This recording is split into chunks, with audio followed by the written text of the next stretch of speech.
ஹரி ஓம் மகா காளி. இந்த பூமி முழுமைக்குமான எண்ணற்ற இன மொழி சார்ந்த கலாச்சாரங்கள், அவர்களுடைய தனித்துவமான பண்பாட்டு வாழ்வியல் முறைகள் என்ன இருந்தாலும், அவரவர்களுக்கான சில காலவரிசை காலண்டர் முறைகள் இருந்தாலும், நிர்வாக அடிப்படையில் இந்த பூமி முழுமைக்கும் ஆண்டுதோறும் ஒரு வருட பிறப்பு என்பது ஜனவரி 1ஆம் நாள் என்பதாக அமைந்திருக்கிறது. அதன் அடிப்படையில் பிறந்திருக்கிற இந்த புத்தாண்டு 2025 அடியெடுத்து வைத்திருக்கிற நாம் யாவரும் ஒருவருக்கொருவர் நல்வார்த்தைகளை பகிர்ந்து கொள்வதும் வாழ்த்துக்களை பகிர்ந்து கொள்வதுமாக வழக்கில் வைத்திருக்கிறோம். பொதுவாக இந்த புத்தாண்டு என்பது எமக்குள் ஒரு புத்துணர்ச்சியை தருவதற்கு பதிலாக ஒரு எச்சரிக்கை உணர்வை தட்டி எழுப்புவதாகத்தான் எமக்குள் உணர்த்தப்படும். ஆண்டொன்று போனால் வயதொன்று போகும் என்கிற ஒரு பாடல் வரிகளைப் போல, நாம் வாங்கி வந்திருக்கிற வரமாக பெற்றிருக்கிற வாழ்நாள் ஆயுள் பிராப்தத்தில் என்ன மிச்சம் இருக்குன்னு நமக்கு தெரியாது. ஆனால் ஒரு புத்தகத்தை வாசிக்கிற போது ஒரு பக்கத்தை புரட்டி கொண்டே வரலாம். தேவைப்பட்டால் அந்த புத்தகம் எத்தனை பக்கங்களை கொண்டது என்பதை படிப்பதற்கு முன்பாகவே அறிந்தும் கொள்ளலாம். ஆனால் இந்த காலம் என்கிற கால கணிதத்தையும், இந்த காலம் என்ன இருக்கிறது நமக்கு என்பதையும் ஒரு பொழுதும் துல்லியமாக கணித்தறிய முடியவில்லை. இருப்பு என்னன்னு தெரியாத ஒரு வியப்பு நிறைந்த இந்த வாழ்க்கையில் ஒவ்வொரு புது ஆண்டு வருகிற போதும் காலம் பல கற்பிதங்களை நமக்கு தர காத்திருக்கிறது என்பதுதான் உண்மை. நம்முடைய கற்பனைகளுக்கு மேலான ஒரு பெரும் கற்பனை நிஜமாகி நமக்கு அது இனிய கனியாகவோ அதிர்ச்சி தரும் வழியாகவோ வருடந்தோறும் பலருக்கு பலவிதமாக காலம் பரிசை தருகிறது. கடந்து போன 2024ஆம் ஆண்டை சற்றே திரும்பி பார்க்கிறேன். எத்தனையோ கால நிகழ்வுகளை கடந்து வந்திருக்கிறோம். ஆனால் எல்லாவற்றையும் விட என் மனசில் தங்கியிருக்கிற ஒரு உன்னதமான விஷயம், இந்த 2024ஆம் ஆண்டில் தான் ரஷ்ய தேசம் புற்றுநோய்க்கு தடுப்பு மருந்து கண்டறிந்து விட்டோம் என பகிரங்கமாக அறிவித்தது.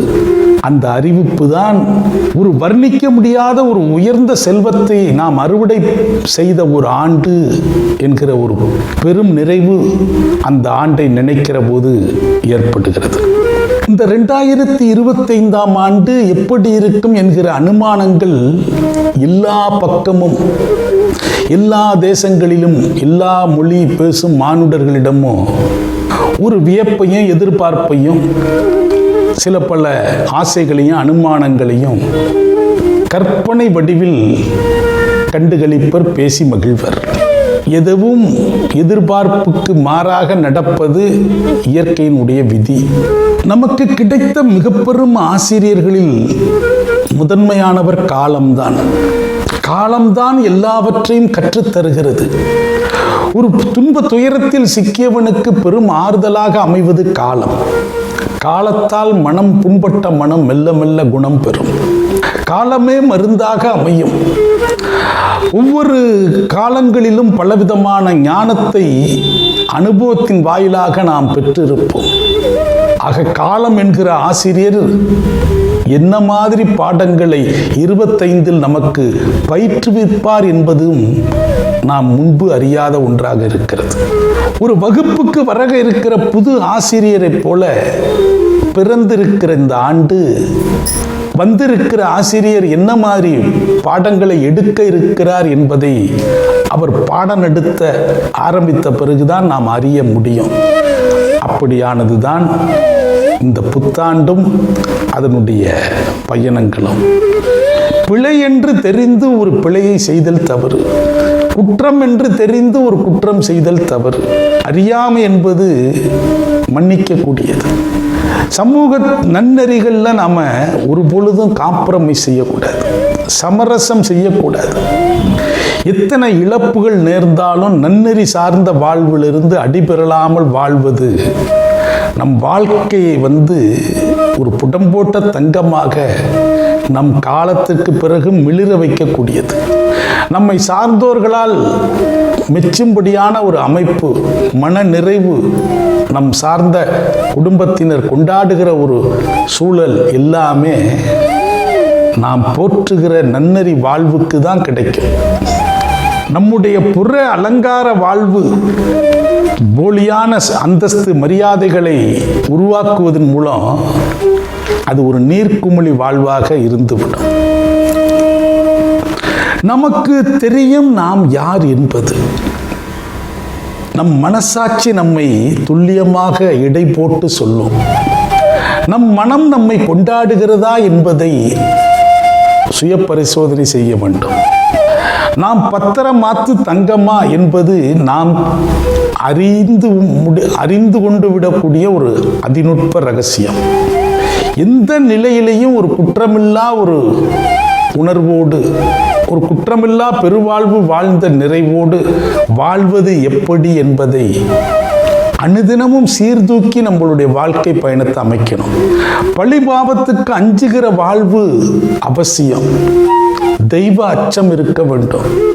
ராமகிருஷ்ணர் சொல்வது போல பூனைக்குட்டியாக வாழணும், குரங்கு குட்டியாக வாழ்தலை விட தெய்வத்திடம் சரணாகதி அடைந்து விட வேண்டும். எனக்கு எது நல்லதுன்னு உனக்கு தெரியும். நான் துன்பப்படுவது நீ கொடுத்தது. எனது துன்பம் உனக்கு மகிழ்வை தருகிறது என்றால் அதை நான் ஏற்கிறேன் என்பதாகத்தான் நம்முடைய பிரார்த்தனைகள் இருக்கணும்.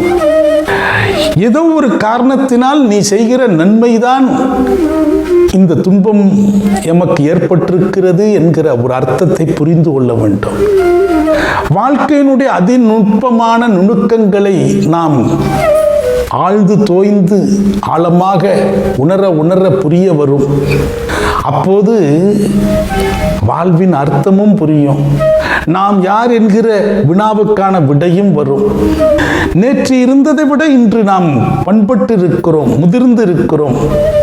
செம்பாக இருந்த நாம் இப்போது தங்கமாக மாறுகிறோம் என்கிற மன நிறைவு கொண்ட வாழ்வு யாருக்கெல்லாம் கிட்டுகிறதோ அவர்கள் ஒரு பூர்ணத்துவமான வாழ்வை சுவைத்து கொண்டிருக்கிறார்கள் என அர்த்தம்.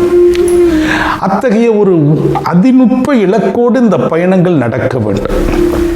வருடங்கள் போகிற போது வரவு என்ன செலவு என்னன்னு தெரியாத ஒரு நிலையில எது எப்படி இருந்தாலும் இந்த நிமிடம் கணக்கு முடிந்தாலும் குறையில்லா வாழ்வு வாழ்ந்தோம் என்கிற நிறைவோடு அந்த முடிவு இருக்கணுங்கிற எண்ணத்தில் எந்த கணமும் நாம் விழிப்போடு எந்த ஒரு இடத்திலும் மனசாட்சிக்கு விரோதமில்லாத வாழ்வு வாழ்கிறோம் என்கிற உணர்வோடு நம் வாழ்தல் அமைய வேண்டும்.